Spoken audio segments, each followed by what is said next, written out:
এক কিশোরী প্রেমে পড়ে যায় একটি অজানা অচেনা ছেলের, যাকে সে কোনোদিন সামনাসামনি দেখেইনি। ভালোবাসার টানে ছুটে যায় এক অচেনা শহরে, যার পরিণতি হয় ভয়ানক। নমস্কার বন্ধুরা, আমি অয়ন্তিকা এসে গেছি আপনাদের জন্য নতুন একটি সিনেমার এক্সপ্লেন নিয়ে। আজকের সিনেমাটি 2023 সালে মুক্তিপ্রাপ্ত তেলেগু মুভি বুট্টা বোম্মা। তো চলো বন্ধুরা, শুরু করা যাক। সিনেমার কাহিনী শুরু হয় অন্ধ্রপ্রদেশের একটি ছোট্ট গ্রামে। সেখানে সত্যা নামের একটা মেয়ে থাকে। তার বাবা মা ও একটা বোন নিয়ে 4 জনের ছোট সংসার। গ্রামেরই একটা মেয়ে লক্ষ্মী তার বন্ধু হয়।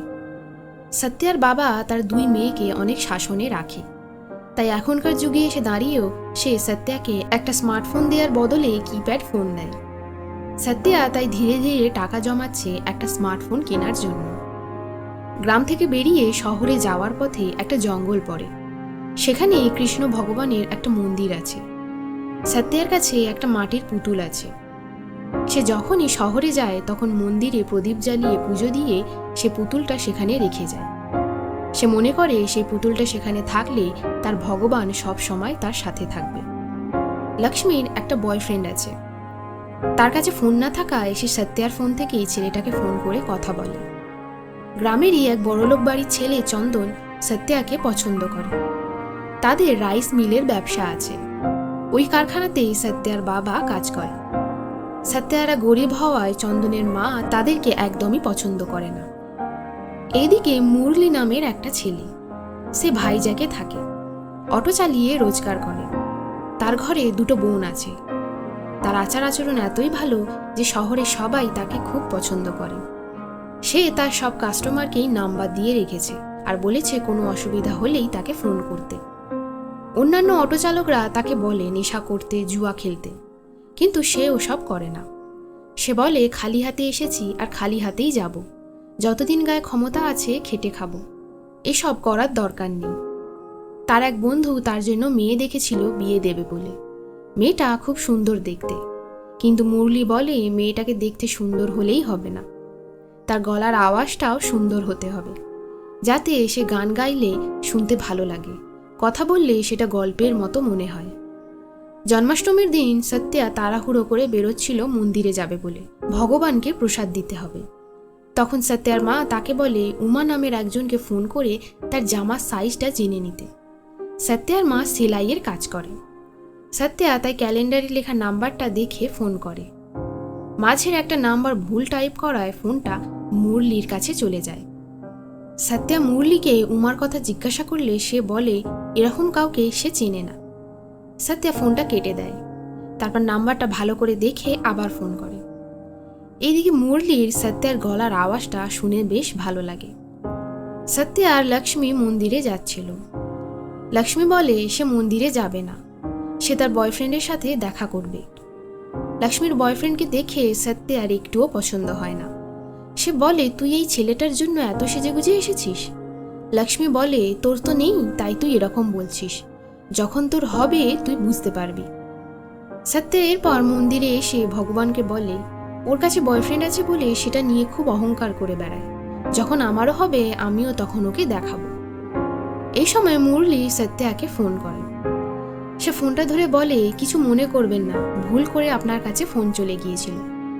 মুরলি বলে আপনার গলার আওয়াজটা তো খুব ভালো, আপনার নামটা কি জানতে পারি? সত্যা সঙ্গে সঙ্গে ফোনটা কেটে দেয়। চন্দন এইদিকে গ্রামে একটা নতুন জামা কাপড়ের দোকান খোলে। তার মা তাকে বলে এমনিতেই আমাদের এতগুলো রাইস মিল আছে, এখন আবার একটা কাপড়ের দোকান খোলার কি প্রয়োজন ছিল?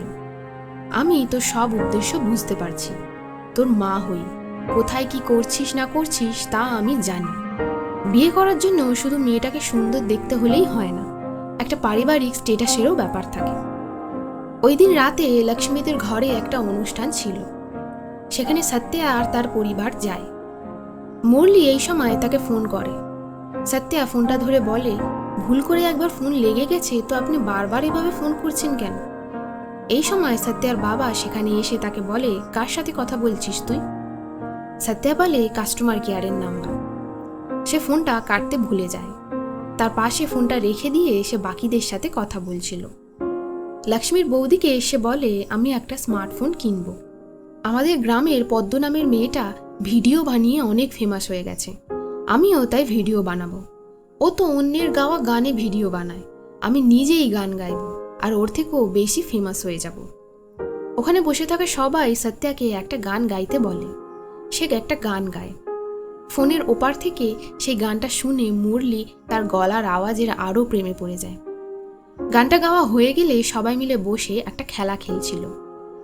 লক্ষ্মীর বৌদি একটা করে ধাঁধা বলছিল আর সেটার উত্তর মুরলি মেসেজ করে সত্যাকে জানিয়ে দিচ্ছিল। সবাই ভাবে সত্যায় প্রশ্নের উত্তরগুলো দিচ্ছে, সবাই তাই তার খুব সুনাম করে। সত্যা মুরলিকে এর জন্য ধন্যবাদ বলে। শেষে একটা বয়স্ক মহিলা একটা ধাঁধা জিজ্ঞাসা করে। এদিক ওদিক সবাই তাকে খুঁজে বেড়ায়, কিন্তু সেটা সবার চোখের সামনেই থাকে, তাকে কেউ দেখতে পায় না। এই ধাঁধার উত্তরটা কেউই বলতে পারে না। মুরলি তার বন্ধুদের জিজ্ঞাসা করে, তারাও বলতে পারে না। এরপর রোজই মুরলি যাকেই পায় তাকে সেই ধাঁধার উত্তরটা জিজ্ঞাসা করে, কিন্তু কেউই তার ঠিকঠাক জবাব দিতে পারে না। সে তার উত্তরগুলো সত্যাকে মেসেজ করে বলতে থাকে। একটা উত্তর তার পছন্দ হয় না। এইদিকে চন্দনের নতুন কাপড়ের দোকান খোলার দিন সত্যা আর লক্ষ্মীর পরিবার সেখানে কেনাকাটা করতে যায়। চন্দন একটা ক্যামেরাম্যানকে ডেকেছিল সবকিছুর ছবি তোলার জন্য। সে ওই লোকটাকে বলে লুকিয়ে লুকিয়ে সত্যার একটা ছবি তুলতে। জামা কাপড় কিনে তাদের 400 টাকা বিল হয়। চন্দন তাদেরকে 100 টাকা ফেরত দিয়ে বলে এটা ডিসকাউন্ট। তার মা বলে মায়ের উপার্জন করা টাকা যদি তার ছেলে এভাবে ডিসকাউন্ট দেয় তাহলে তো দোকান বন্ধ করতে হবে। সত্যার বাবা সঙ্গে সঙ্গে সেই টাকাটা ফিরিয়ে দেয়। চন্দনের মা বলে আজকালকার দিনে কাউকে দেখে তাদের স্ট্যাটাস বোঝাই যায় না। 30,000 টাকা শাড়ি পরা লোকেদের মূল্য 30 টাকা ব্লাউজ পরা লোকেদের বোঝা উচিত। সত্যার বাবা বলে শাড়ি যতই দামি হোক না কেন সেটা ব্লাউজ ছাড়া পরা যায় না। চন্দনের মা তখন বলে লোকের কাছে যখন টাকা পয়সা থাকে না তখন সে এরকম কথাই বলে। তোমার মেয়ের বিয়ের বয়স হয়ে গেছে, ওর বিয়ে দিয়ে দাও, কোনো বড়লোক পাগল ছেলে তো পেয়েই যাবে। এরপর তারা সেখান থেকে চুপচাপ চলে আসে। সত্যের বোন একদিন একটা ছেলের সাইকেলের পিছনে বসে স্কুল থেকে বাড়ি ফিরছিল। তার বাবা সেটা দেখতে পায়। সে তার পিছনে ছোটে তাকে মারবে বলে। তার মা বলে কে ছিল ওই ছেলেটা যার সাইকেলে করে তুই আসছিলি? মেয়েটা বলে ওই ছেলেটা ক্লাস 10-এর একটা দাদা, পায়ে ব্যথা হচ্ছিল তাই আমি ওর সাইকেলে করে আসছিলাম। তার মা বলে এটা কিন্তু তুই ঠিক করিসনি।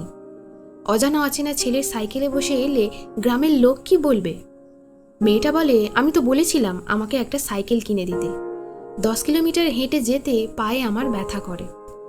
সত্যার মা তার বাবাকে একটা সাইকেল কিনে দেওয়ার জন্য বলে, কিন্তু তার বাবা বলে এখন আমাদের কাছে টাকা নেই, তাই কিনে দিতে পারবো না। সত্যা তার ফোন কেনার জন্য যে টাকা জমাচ্ছিল সেটা তার মাকে দেয় আর বলে এই টাকাটা দিয়ে ওকে একটা সাইকেল কিনে দিও। পরের দিন সকালে সত্যার বোন তাকে এসে বলে দিদি তাড়াতাড়ি চল, তোকে একটা জিনিস দেখাবো। তারপর তারা ছুটে ছুটে একটা জায়গায় যায়। লক্ষ্মীও যায় তাদের সঙ্গে। সেখানে গিয়ে সত্যা অবাক হয়ে যায়।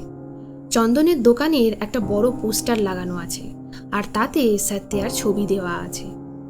ছবিটা দেখে তারা ফিরে আসছিল। চন্দন দোকানের বাইরেই দাঁড়িয়েছিল। এই সময় চন্দনের মা সেখানে আসে আর পোস্টারের ছবিটা দেখতে পায়। সে চন্দনকে বলে কি এসব?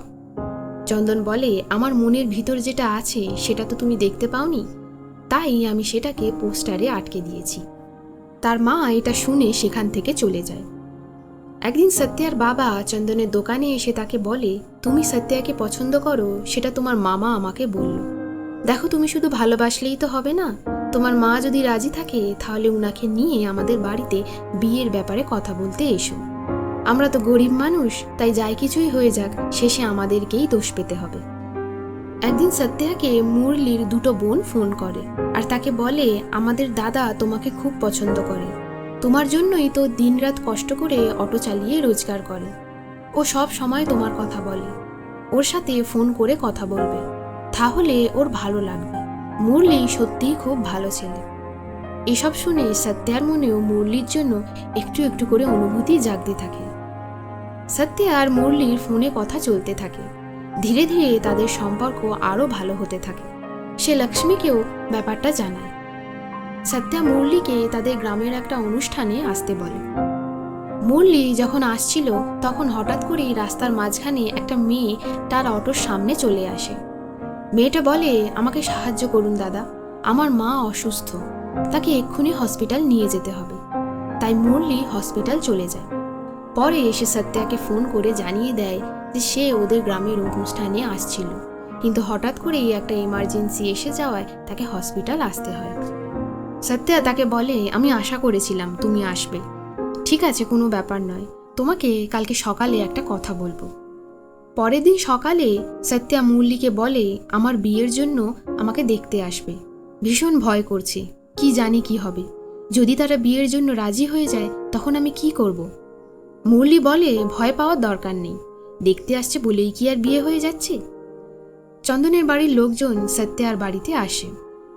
চন্দনের মা কারোর সাথেই কথা বলে না, এমনকি তাদের দেওয়া ফল মিষ্টিও খায় না। সত্যা যখন চা নিয়ে আসে তখন চন্দনের মা বলে, এসবের কোনো দরকার নেই, আমাদের রাইস মিলে কুলির দরকার আছে।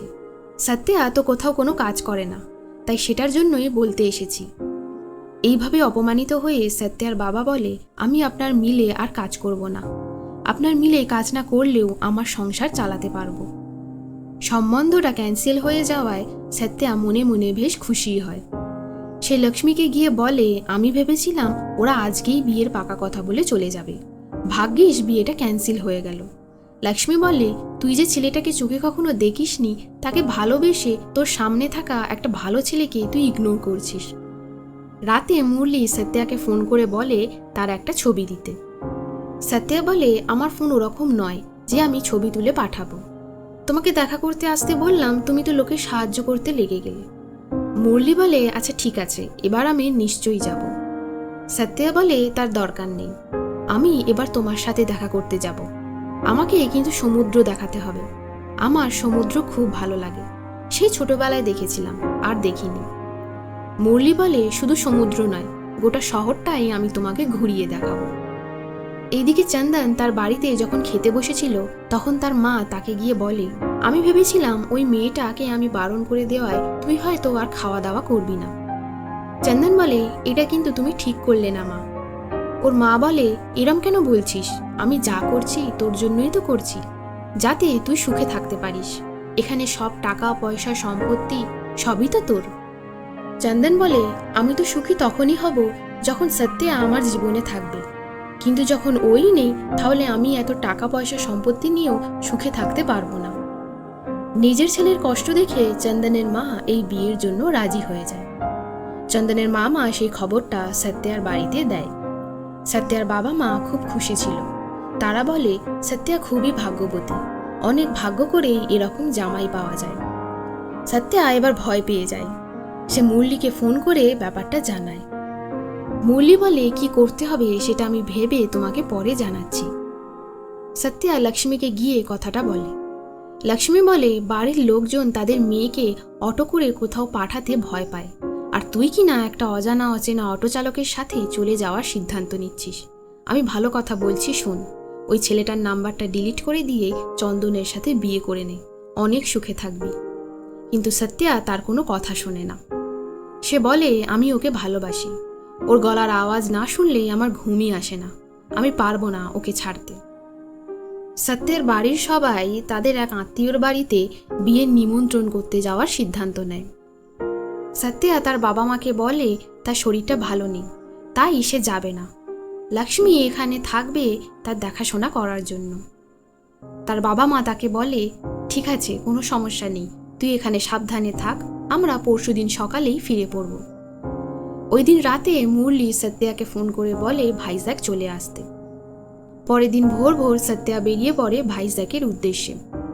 লক্ষ্মী তাকে বাসে তুলে দিতে আসে। সত্যা খুব ভয় পাচ্ছিল, এই প্রথমবার সে একা বাড়ি থেকে বেরিয়ে অত দূর যাচ্ছে, তাও একটা অজানা অচেনা ছেলের সাথে দেখা করতে। এবার কাহিনী চলে আসে রামকৃষ্ণনের কাছে। রামকৃষ্ণন ভাইজ্যাকে থাকে, পড়াশোনায় সে খুবই ভালো, কিন্তু এখন নেশা করে আর গুন্ডামি করে বেড়ায়। সে অনেক জায়গায় চাকরির ইন্টারভিউ দিয়েছে, কিন্তু স্যালারি পছন্দ না হওয়ায় সে চাকরি করতে যায়নি। তার একটা গার্লফ্রেন্ডও আছে, তার নাম বসুন্ধরা ওরফে বাসু। সে একটা স্কুলের টিচার। সে রামকৃষ্ণনকে বলেছে যদি তুমি চাকরি না পাও তাহলে আমার বাবা আমার বিয়ে অন্য কারো সাথে দিয়ে দেবে। যেদিন সত্যা ভাইজাগ আসে সেদিন রামকৃষ্ণনের একটা ইন্টারভিউ ছিল। সেই ইন্টারভিউ দিতে গেলে তাকে বলা হয় 4 লাখ টাকা দিতে, না হয় কোনো সুন্দরী মেয়ের ব্যবস্থা করে দিতে, তবেই তারা তাকে চাকরি দিতে পারবে। সে তার বন্ধুকে এই কথাটা জানায়। তার বন্ধু বলে সিদ্ধুকে একবার ফোন করতে, সে এই বিষয়ে কিছু সাহায্য করতে পারবে। এরপর রামকৃষ্ণন ভাইজ্যাগের বাস স্ট্যান্ডে চলে যায়। এইদিকে সত্যা বাস থেকে নেমে মুরলিকে ফোন করতে থাকে, কিন্তু নেটওয়ার্ক প্রবলেম থাকার জন্য ফোনে এসে তাকে পায় না। এই সময় দুটো ছেলে তার পিছু নিতে থাকে। সে ভয়ে বাস স্ট্যান্ডের বাথরুমে ঢুকে পড়ে। বাথরুমের বাইরে একটা মহিলা বসে টাকা নিচ্ছিল। সেই ছেলেগুলো সেই মহিলাটাকে গিয়ে কিছু বলে। সত্যা বাথরুমের ভিতর ঢুকে মুরলিকে ফোন করতে থাকে, কিন্তু মুরলি ফোন তোলে না। এইদিকে মুরলি ভাইজ্যাগের বাস স্ট্যান্ডে চলে আসে। বাস স্ট্যান্ডে কিছু ঝামেলা হচ্ছিল, তার ফলে ধাক্কাধাক্কিতে মুরলি পড়ে যায়। তার ফোনটা ছিটকে চলে যায়। সুযোগ বুঝে একটা ছেলে এসে সেই ফোনটাকে তুলে নিয়ে চলে যায়। রামকৃষ্ণন এই সব কিছু লক্ষ্য রাখছিল। সে ওই ছেলেটার পিছু পিছু যায় আর বলে, ওই ফোনটা আমাকে দে। ছেলেটা চুপচাপ ফোনটা বের করে রামকৃষ্ণনকে দিয়ে দেয়। সে ফোনটা হাতে পাওয়ার সঙ্গে সঙ্গেই তাতে সত্যার কল ঢোকে। সত্যা বলে, তুমি কোথায়? আমি ভাইজ্যাগে চলে এসেছি, তুমি কি বাস স্ট্যান্ডে পৌঁছে গেছো? এই সময় সেই মহিলাটা এসে বাথরুমের দরজায় জোরে জোরে ধাক্কা মারতে থাকে আর বলে, কতক্ষণ ভিতরে ঢুকে বসে থাকবে? বাকিরাও তো যাবে, তাড়াতাড়ি বেরিয়ে এসো। এইদিকে রামকৃষ্ণন তার ফোনটা কেটে দেয়। এরপর মুরলির ফোনে সাবিত্রী নামের একজনের কল ঢোকে। রামকৃষ্ণন ফোনটা ধরে। সাবিত্রী বলে, তোমাকে যে কাজটার জন্য পাঠিয়েছিলাম সেটা কি হয়েছে? তাড়াতাড়ি আলিগড়ে চলে এসো, লোকটা অনেক টাকা দেবে বলেছে। এরপর সত্যা আবার ফোন করে। ফোনটা ধরতেই সত্যা বলে, মুরলি, তুমি ভাইজ্যাগে এসে গেছো তো? আমি এখানেই আছি, একটা হলুদ রঙের জামা পরে আছি, বাথরুম থেকে বেরোচ্ছি, তুমিও চলে এসো। এরপর সে বাথরুম থেকে বেরিয়ে যেতে থাকে। সেই ছেলে দুটো আবার তার পিছু নেয়। সত্যা দিয়া বর্ণনা অনুযায়ী রামকৃষ্ণন সত্যার কাছে এসে পৌঁছয়। সত্যা রামকৃষ্ণনকে মুরলি ভেবে বসে। সে বলে, তুমি আমার ফোন ধরছিলে না, আমি খুব ভয় পেয়ে গিয়েছিলাম, এখন জল তেষ্টা পাচ্ছে, আমাকে একটু জল খাওয়াও। মুরলি এইদিকে তার ফোনটা খুঁজতে থাকে। সে তার ফোনটা খুঁজে না পেয়ে বাস স্ট্যান্ডের অফিসে যায়। সত্যা যে বাসটায় করে এসেছিল তার কন্ডাক্টরটাকে জিজ্ঞাসা করাতে সে বলে সেই মেয়েটাকে ও লক্ষ্য করেছে। এরপর তারা দুজন সত্যাকে খুঁজতে যায়। এদিক ওদিক খোঁজাখুঁজির পর কন্ডাক্টরটা সত্যাকে দেখতে পায়। সে মুরলিকে বলে যে মেয়েটাকে তুমি খুঁজছো ওই যে ওইখানে দাঁড়িয়ে আছে। এরপর মুরলি সত্যাকে ডাকে। সত্যা তখন রামকৃষ্ণনের সঙ্গে একটা দোকানে দাঁড়িয়ে জল খাচ্ছিল। সে অবাক হয়ে যায়, যদি এইটা মুরলি হয় তাহলে যার সাথে সে দাঁড়িয়ে আছে সেটা কে? এই সময় রামকৃষ্ণন তাকে বলে, আপনি যাকে খুঁজছেন সেটা আমি নয়, আমি আপনাকে বলতেই যাচ্ছিলাম। মুরলিকে সে বলে, এই নাও তোমার ফোন, আমি কুড়িয়ে পেয়েছি। সত্যা মুরলিকে বলে, তোমার ফোনটা ওই লোকটার কাছে ছিল, তাই আমি ভেবেছিলাম ওটা তুমি। এরপর তারা দুজন চারিদিকে ঘোরাঘুরি করতে থাকে আর অনেক গল্প করে। তারা একটা পার্কে বসে ছবি তুলছিল।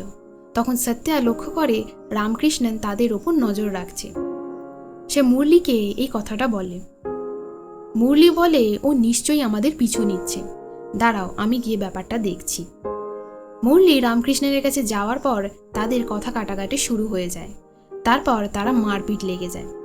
সত্যা তাদেরকে ছাড়াতে এলে ধাক্কাধাক্কিতে সে কাদায় পড়ে যায়। মুরলি রামকৃষ্ণনের মাথাটা পাথরে ঠুকে দেয়।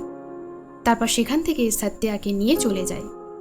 সে সত্যাকে একটা নতুন জামা কিনে দেয় আর নিজের জন্যও একটা জামা কিনে নেয়, কারণ তাদের জামা কাপড়ে কাদা লেগে গিয়েছিল। তারা একটা লজে যায়। সেখানে গিয়ে মুরলি সত্যার কাছে আসার চেষ্টা করে। সত্যা তাকে দূরে সরিয়ে দেয় আর বলে, আমরা তো এখানে পরিষ্কার হতেই এসেছি। মুরলি এরপর হাত মুখ ধুয়ে পরিষ্কার হয়ে জামা পাল্টে নেয় আর খাবার কিনতে বেরিয়ে যায়। সত্যাকে সে পরিষ্কার হয়ে নিতে বলে। এইদিকে রামকৃষ্ণন সিদ্ধুকে ফোন করে সব কথা জানায়। সিদ্ধু তার সাথে দেখা করে। রামকৃষ্ণন বলে, ওই ছেলেটাকে আমি ছাড়বো না, ও আমাকে চেনে না। সিদ্ধু বলে, তার দরকার নেই, এখন তাকে কোথায় খুঁজতে যাব, চলো সামনের এই মদের দোকানটায় মদ খাই। এইদিকে সত্যা নোংরা জামা কাপড় ধুয়ে মিলে দেয়। লক্ষ্মী তাকে ফোন করে। সত্যা তাকে বলে তারা এখন লজে আছে, পার্কে ঘুরতে গিয়ে সে পড়ে গিয়েছিল আর জামা কাপড় নোংরা হয়ে গিয়েছিল, তাই নিজেদেরকে পরিষ্কার করতেই তারা লজে এসেছে। লক্ষ্মী বলে, সন্ধ্যার বাস ধরে তাড়াতাড়ি বাড়ি ফিরে আসবি, কাল কিন্তু কাকু কাকিমা বাড়ি ফিরে আসবে। এই সময় একটা মহিলা সত্যাদের রুমে আসে। এর নাম সাবিত্রী। সে বলে, তোমার নাম সত্যা তাই না, মুরলি কোথায়? সত্যা বলে, মুরলি বাইরে গেছে, আপনি বসুন, আমি ফোন করে তাকে ডাকছি। এইদিকে মুরলি যখন খাবার কিনে নিয়ে অটোতে উঠছিল, তখন রামকৃষ্ণন মদের দোকানের বাইরে সিগারেট কিনতে এসেছিল। সে মুরলিকে দেখতে পায়, সঙ্গে সঙ্গে সে সিদ্ধুকে নিয়ে সেই অটোটার পিছু নেয়। কিন্তু কিছুটা দূর যাওয়ার পর তাদের বাইকের পেট্রোল শেষ হয়ে যায়, অটোটাকে তারা আর খুঁজে পায় না। মুরলি লজে ফিরে এসে সাবিত্রীকে দেখতে পায়। সে সত্যাকে বলে সাবিত্রী তার দূর সম্পর্কের দিদি হয়, এই লজটা ওই সাবিত্রী দিদিরই। সাবিত্রী মুরলিকে বলে, তোকে কতবার ফোন করছি, কখনো সুইচ অফ বলে তো কখনো ব্যস্ত বলে। মুরলি বলে, আমার ফোনটা চুরি হয়ে গিয়েছিল। সাবিত্রী বলে, মেয়েটাকে তো বেশ দেখতে ভালো, তোর পছন্দ আছে বলতে হবে, তবে তোদের তো আজকে আলিগড় যাওয়ার কথা ছিল। মুরলি তখন সাবিত্রীকে সঙ্গে সঙ্গে ঘর থেকে বাইরে নিয়ে যায়। সাবিত্রী বলে, তুই বেশি নাটক করিস না, সেই লোকটা অপেক্ষা করে বসে আছে, তার কাছ থেকে তো তুই টাকা নিয়েছিস, মেয়েটাকে কখন নিয়ে যাবি? মুরলি বলে, ঠিক সময় হোক, আমি ওকে আলিগড় নিয়ে যাব, তুমি লোকটাকে ফোন করে বলো অপেক্ষা করতে। সাবিত্রী বলে, মেয়েটা খুব ছোট, তুই আবার ওর সঙ্গে রাক্ষস হয়ে যাস না। আলিগড় যাওয়ার কথা শুনে সত্যা মুরলিকে সন্দেহ করতে শুরু করে। মুরলি বলে, দিদির একটু মাথার সমস্যা আছে, তাই ওরকম কথা বলছিল। সে সত্যাকে খাবার খেয়ে নিতে বলে। সত্যা বলে, সে খাবার খাবে না, বাড়ি ফিরে যাবে। মুরলি তাকে কিছুতেই যেতে দেয় না। সে বলে, আমরা কতদিন অপেক্ষা করেছি এই দিনটার জন্য, আর তুমি এক্ষুনি বাড়ি যাওয়ার কথা বলছো? তুমি খাবারটা খেয়ে নাও, তারপর আমি তোমাকে বাস স্ট্যান্ডে ছেড়ে দিয়ে আসবো। সত্যা কিছুতেই তার কথা শুনতে চায় না। সে ঘর থেকে বেরোতে গেলে মুরলি তাকে জোর করে ধরে নিয়ে বিছানায় ফেলে দেয় আর জোর জবরদস্তি করতে থাকে। এইদিকে রামকৃষ্ণন সেই অটোটাকে দেখতে পায়। তারা ওই অটোওয়ালাটাকে জিজ্ঞাসা করে যে মুরলিকে তারা কোথায় নামিয়েছে। সেই লোকটা বলে, এসকে লজে তাকে নামানো হয়েছে। তারা খুঁজতে খুঁজতে এসকে লজে এসে পৌঁছয়। মুরলি কোন রুমে আছে সেটা জেনে তারা সেখানে যায়। দরজায় ধাক্কার আওয়াজ পেয়ে মুরলি দরজা খুলতে যায়। এই সুযোগে সত্যা ছুটে গিয়ে বাথরুমে ঢুকে দরজা বন্ধ করে দেয়। মুরলি এইদিকে দরজা খুলতেই রামকৃষ্ণন তার মুখে একটা ঘুষি মারে। তাদের মধ্যে মারপিট লেগে যায়। সিদ্ধু রুমের দরজাটা বাইরে থেকে বন্ধ করে দেয় যাতে মুরলি পালিয়ে যেতে না পারে।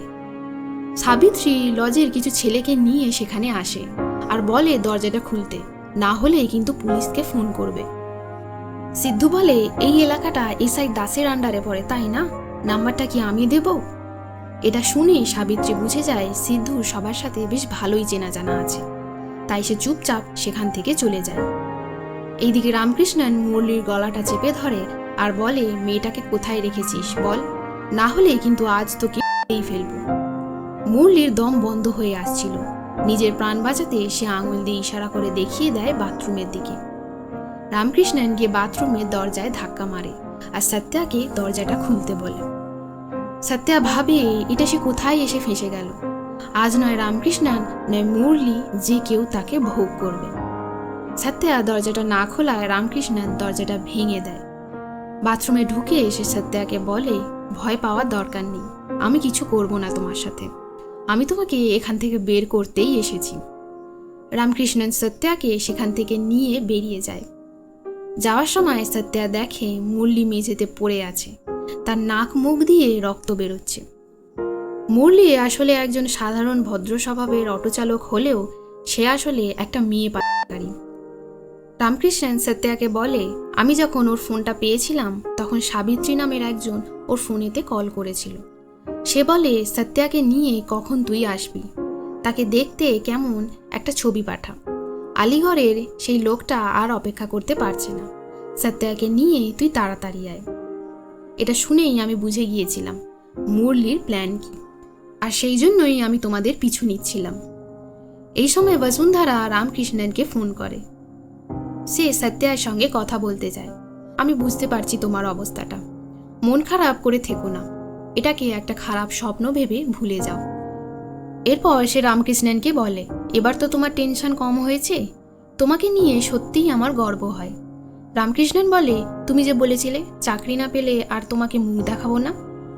বসুন্ধরা বলে, চাকরি যখন হোক হয়ে যাবে, কিন্তু এই কাজটা আগে করা দরকার ছিল। রামকৃষ্ণন এবার সত্যাকে বলে, তুমি কি কিছু খাবে? সত্যা বলে, না, আমি কিছু খাবো না। তুমি কি আমাকে একবার সমুদ্র দেখাতে পারবে? রামকৃষ্ণন তাকে সমুদ্রের ধারে নিয়ে যায়। সেখানে গিয়ে রামকৃষ্ণন সত্যাকে বলে, অনেক বিশ্বাস করেছিলে তো ছেলেটার ওপর। আমরা যাকে ভালোবাসি সেই মানুষটা যদি আমাদের সাথে বিশ্বাসঘাতকতা করে তাহলে সত্যিই খুব কষ্ট হয়। তুমি এখন ছোট আছো, অতটা বোঝার ক্ষমতা হয়নি যে পৃথিবীতে ভালো মানুষের আড়ালেও অনেক জল্লাদ ঘুরে বেড়ায়।